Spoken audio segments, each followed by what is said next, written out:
તો જો અમારે આ ગોપીયું જાય છે આંબુડું જાંબુડું કરવા, અને થાળી તૈયાર થાય છે.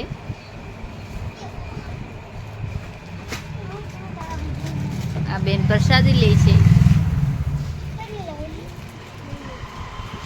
અને આ બેન એના બેનપણી છે, એ આજે લઈ જ જાહે. કેટલા દિવસથી વાહે પડી ગઈ હતી, તો બેન એ બધી તૈયારી કરી લીધી. હવે એ ગોરબાઈ જોયા હોય.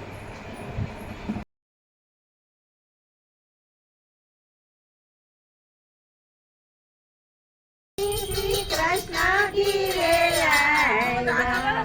માતા